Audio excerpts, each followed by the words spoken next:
छोटे से गांव में गोपाल नाम का एक गरीब लड़का अपने बूढ़े माता पिता के साथ रहता था। गोपाल रोजाना जंगल से लकड़ियां काटकर उन्हें सुंदर नगर के बाजार में बेचने जाता था। एक दिन जब गोपाल बाजार पहुंचा तो सिपाही सब लोगों को बाजार खाली करने के लिए बोल रहे थे। भैया क्या हुआ है? ये इतना शोर कैसा? और ये इतने सारे सिपाही आज बाजार में क्यों घूम रहे हैं? कुछ हुआ है क्या? अरे सुनने में आ रहा है नगर की राजकुमारी सुनैना भ्रमण पर निकली हैं, इसीलिए नगर की सड़कों को खाली किया जा रहा है। तुम भी यहाँ से हट जाओ, वरना सिपाही गुस्से में न जाने क्या कर बैठे, कहीं तुम्हें कोई दंड न दे दे। अरे तो क्या हुआ? अगर नगर की राजकुमारी निकली है, हम भी तो नगर के नागरिक हैं, हमें भी तो रास्तों पर चलने का पूरा अधिकार है। मैं तो यहाँ से बिल्कुल नहीं हटने वाला। जिसको जो करना है कर ले, मैं तो अपने काम पर निकला हूँ। लकड़ियाँ बेचकर समय पर घर पहुँचना होता है। अगर समय पर घर नहीं पहुँचा तो माँ चूल्हा नहीं जला पाएगी। गोपाल अपने काम के लिए आगे बढ़ा, तभी राजकुमारी का रथ वहाँ से गुजरने लगा। अचानक रथ का पहिया एक गड्ढे में फंस गया। राजकुमारी का रथ लड़खड़ाकर गिरने लगा। किसी में इतनी हिम्मत नहीं थी कि रथ को संभाल सके। गोपाल दौड़कर गया और उसने रथ को संभाल लिया। हमारे गिरते हुए रथ को किसने संभाला? कौन है वो साहसी? राजकुमारी जी, इस युवक ने आपको गिरने से बचाया है। एक तरफ राजकुमारी की सुंदरता अद्भुत थी और दूसरी तरफ गोपाल एक सीधा साधा फटे हुए कपड़े पहने मामूली सा लकड़हारा था। राजकुमारी सुनैना गोपाल की सादगी पर मोहित हो जाती हैं। युवक, तुम बहुत बहादुर हो। तुम्हारी बहादुरी देखकर मैं बहुत खुश हूँ। तुम कल महल में आना, मैं तुम्हें महाराज से इनाम दिलवाऊंगी। क्षमा कीजिएगा राजकुमारी, पर मैं आपकी जान बचाने का मोल नहीं ले सकता। ये मैंने इंसानियत के नाते किया है। आपकी जगह कोई और भी खतरे में होता तो मैं उसकी मदद भी अवश्य करता। मैं चलता हूँ, मुझे लकड़ियाँ बेचकर समय पर घर पहुँचना है। उसके बाद गोपाल तो अपने रास्ते चला गया, पर राजकुमारी सुनैना का मन भी शायद उसके साथ ही चला गया। एक दिन गोपाल जंगल से लकड़ियाँ काट रहा था, तभी उसे 3 साधु दिखाई दिए। वे तीनों बहुत भूखे थे। बेटा, तुम्हारे पास कुछ खाने को होगा, बहुत भूख लगी है। मेरे पास हाँ 3 रोटियां हैं। माँ ने चटनी के साथ 3 रोटियां दी थी। मैं अभी देता हूँ, आप तीनों वो खा लीजिए। अगर तुमने अपनी 3 रोटियां हमें दे दी तो फिर तुम क्या खाओगे? अभी तो तुम्हें पूरा दिन लकड़ी काटनी है। मेरे पास कुछ चने भी हैं, मैं वो खा लूंगा। हमें तो बहुत अधिक भूख लगी है बेटा, 3 रोटी से हमारा कुछ नहीं होगा। अच्छा, तो फिर आप ये चने भी खा लेना। हम यहाँ पर बैठेंगे कहाँ? यहाँ तो बैठने का कोई आसन भी नहीं है। गोपाल ने अपने गले में पहना हुआ अंगूछा जमीन पर बिछा दिया। हाँ, ये बिल्कुल ठीक है। चलो अब हम भोजन प्रारंभ करते हैं। साधु भोजन करके बोले, हमें बहुत नींद आ रही है, हम कुछ देर विश्राम करना चाहते हैं। साधु कुछ देर के लिए विश्राम करने लगे। थोड़ी देर पश्चात वे तीनों उठे और वहाँ से जाने लगे। तुमने निस्वार्थ भावना से हमारी इतनी सेवा की, पर क्यों? इससे तुम्हें क्या लाभ होगा? माँ बापू कहते हैं साधु सज्जनों की सेवा करने से मन को आनंद की प्राप्ति होती है। आज आप तीनों की सेवा करके मुझे सचमुच बहुत आनंद की प्राप्ति हुई। तुम बहुत नेकदिल इंसान हो गोपाल, इसलिए तुम्हारे निस्वार्थ भाव को देखते हुए जाने से पहले हम तुम्हें कुछ देना चाहते हैं। वो तीनों साधु साक्षात त्रिदेव थे, ब्रह्मा विष्णु महेश। अपने सामने त्रिदेव को देखकर गोपाल दंग रह जाता है। गोपाल, हम पृथ्वी लोक पर भ्रमण के लिए निकले थे। तुमने हमारी बहुत सेवा की, इसलिए अब से तुम्हारे जीवन के सारे दुख दूर हो जाएंगे और सुखों का आगमन होगा। गोपाल, आज राजकुमारी सुनैना का स्वयंवर है। राजकुमारी सुनैना जिस किसी के गले में भी जयमाला डाल देगी, उससे राजकुमारी का विवाह हो जाएगा। राजकुमारी सुनैना मन ही मन तुमसे प्रेम करती है, इसलिए हम त्रिदेव चाहते हैं कि तुम स्वयंवर में जाओ और राजकुमारी सुनैना से विवाह करो। पर मैं तो बहुत गरीब हूँ, एक मामूली सा लकड़हारा। राजकुमारी सुनैना तो इस नगर की राजकुमारी हैं। देश विदेश के इतने बड़े बड़े राजा आज उनसे स्वयंवर के लिए आएंगे। वो सब मेरे से बेहतर होंगे त्रिदेव। राजकुमारी सुनैना के लिए तुमसे उत्तम वर कोई और नहीं हो सकता। तुम्हें समय पर स्वयंवर में पहुंचना होगा, क्योंकि राजकुमारी सुनैना की जान खतरे में है। जान खतरे में है? पर क्यों? ये तुम्हें तब पता चलेगा जब तुम स्वयंवर में जाओगे। हम तीनों का आशीर्वाद तुम्हारे साथ है। जाओ और अपने नए जीवन की शुरुआत करो। त्रिदेवों से आशीर्वाद लेकर गोपाल राजकुमारी सुनैना के स्वयंवर में पहुंचता है। वहाँ पर बड़े बड़े राजा सुनैना से विवाह के लिए बैठे हुए थे। राजकुमारी सुनैना का चेहरा थोड़ा उदास था, पर जैसे ही राजकुमारी की नजर गोपाल पर गई तो उसके चेहरे पर खुशी आ गई। गोपाल भी राजकुमारी को देखकर मुस्कुराने लगता है। तभी एक आकाशवाणी होती है किसी में हिम्मत जो आज राजकुमारी सुनैना से विवाह कर सके, क्योंकि जिस किसी के गले में भी राजकुमारी सुनैना जयमाला पहना देंगी उसको मैं मार दूंगा, क्योंकि राजकुमारी सुनैना मेरे अलावा किसी से विवाह नहीं कर सकती।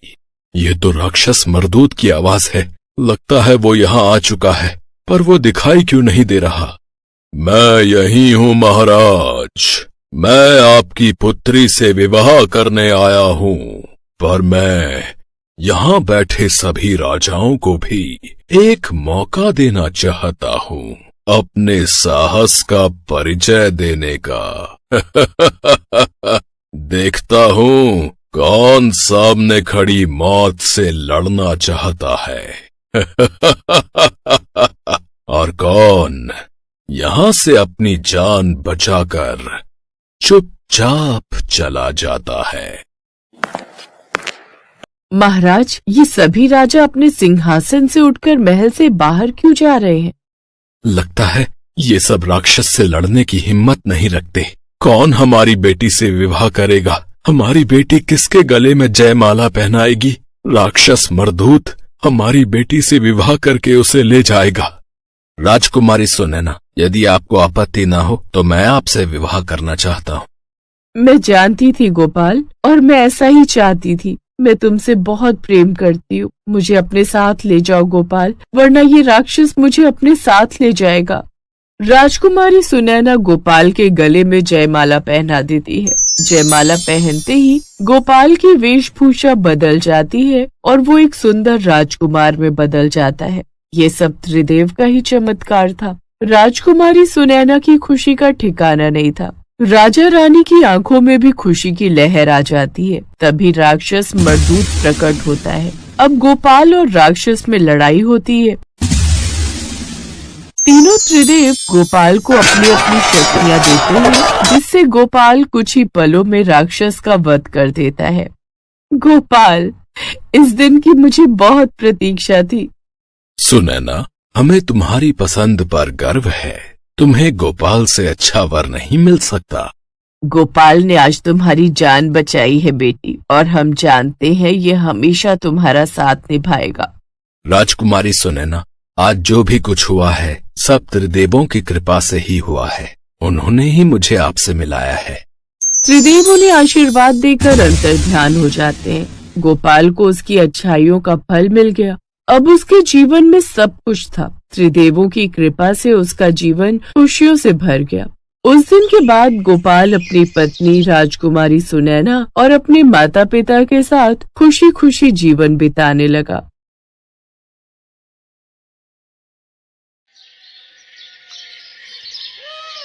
जय शिव शंकर चाचा जी। जय शिव शंकर कुमकुम बिटिया। जय शिव शंकर मौसी। जय शिव शंकर कुमकुम बिटिया, अपनी साइकिल दौड़ाती हुई कहाँ जा रही है? मौसी, शिव मंदिर जा रही हूँ। आज सोमवार है ना, तो भगवान भोलेनाथ का दूध से अभिषेक करूंगी और खीर का प्रसाद भी बनवाना है। मंदिर में दूध और चावल दे आई थी। पंडित जी राह देख रहे होंगे, खीर बनाने में उनकी मदद करूंगी। जीती रहे बेटी, सचमुच कितनी प्यारी बच्ची है। भगवान शिव की कितनी पूजा करती है। इसके लिए अच्छा सा लड़का मिल जाए और इसकी शादी हो जाए तो इसके माता पिता की चिंता दूर हो जाएगी। कुमकुम एक पढ़ी लिखी संस्कारी लड़की थी। वो बचपन से ही भगवान शिव की बहुत पूजा करती थी। कुमकुम को ये संस्कार अपने माता पिता से ही मिले थे। ये लो माँ, ये लो बापू खीर का प्रसाद। अच्छा, मैं राधा के घर जा रही हूँ। सुबह से उसने कितनी बार बुलावा भेज दिया। सुनो जी, कल कुमकुम की सहेली राधा की शादी में भी जाना है। कुमकुम अपनी सहेली के घर चली जाती है, पर उसके पिता का चेहरा उदास हो जाता है और वो फूट फूट कर रोने लगते हैं। सुनो जी, अगर आप ऐसे रो दोगे तो मुझे भी रोना आएगा। क्या आपको भगवान शिव पर भरोसा नहीं है? वो हमारी कुमकुम को कुछ नहीं होने देंगे। उन पर भरोसा रखो। कुमकुम का जन्म भगवान शिव के आशीर्वाद से ही हुआ था, फिर भला वो उसे कुछ कैसे होने देंगे। हम सब तो ईश्वर की संतान हैं। हमारी कुमकुम तो भगवान शिव की बेटी है। वो उनकी इतनी पूजा पाठ करती है तो वो उसे उसका फल अवश्य देंगे। हमने बचपन से ही भगवान शिव के प्रति कुमकुम की आस्था को जगाए रखा है। हमारी बेटी अल्पायु नहीं, दीर्घायु है। पर सोमलता, पंडित जी के कहे अनुसार हमारी पुत्री की कुंडली में भारी संकट है, जिससे उसकी... बस और कुछ मत बोलो। मुझे भगवान शिव पर पूरा विश्वास है कि वो हमारी कुमकुम को प्रत्येक संकट से बचाएंगे। 20 वर्ष की आयु में कुमकुम के जीवन पर एक भारी संकट की आशंका थी। कुमकुम की कुंडली में भी कुछ ऐसा ही लिखा था, जिस कारण उसके माता पिता सदैव चिंता में रहते थे। सब लोग राधा की शादी में पहुंचते हैं। मौसी जी, अब तो मेरी भी शादी हो रही है। आप कुमकुम के लिए भी एक अच्छा लड़का ढूंढकर इसे ब्याह दो। नहीं, मुझे शादी नहीं करनी। मैं अपने माँ बापू को छोड़कर कहीं नहीं जाऊंगी। बेटियां तो पराई होती हैं कुमकुम। उन्हें अपने माता पिता का घर छोड़कर अपने ससुराल अपने राजकुमार के साथ जाना ही होता है। ठीक है, मेरे लिए कोई राजकुमार आएगा तो मैं चली जाऊंगी। ठीक? इस बात पर वहां खड़े सब लोग हंस देते हैं और कुमकुम भी खूब हंसती है। कुमकुम की माँ अपनी बेटी के चेहरे पर शादी के लिए खुशी देख रही थी, पर कहीं न कहीं वही डर फिर से था। राधा की शादी हो जाती है। कुछ दिनों बाद गांव की एक बस अमरनाथ यात्रा पर जा रही थी। कुमकुम के माता पिता ने उसके चाचा चाची के साथ अमरनाथ यात्रा पर जाने की आज्ञा दे दी। 2 दिन बाद कुमकुम का जन्मदिन था।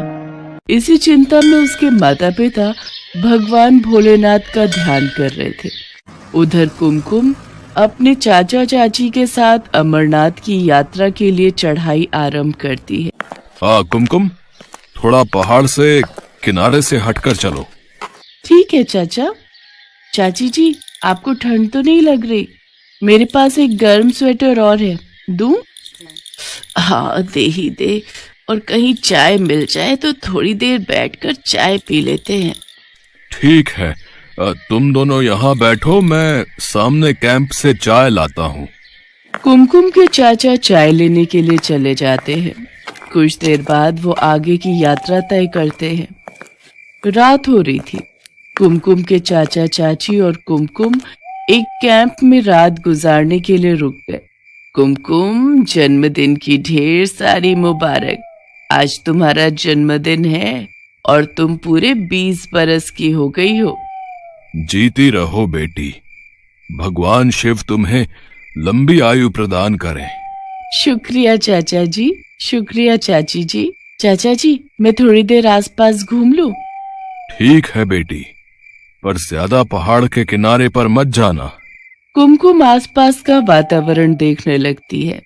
अमरनाथ पर बसे पहाड़ बहुत सुंदर लग रहे थे। बर्फानी गुफा बस कुछ ही दूरी पर थी। कुमकुम ओम नमः शिवाय का जाप कर रही थी। हे शिव शंकर, आज आपके आशीर्वाद से मैं आपके परम धाम अमरनाथ की यात्रा कर रही हूँ। आज मेरे जन्मदिन पर मुझे आशीर्वाद दो भगवान।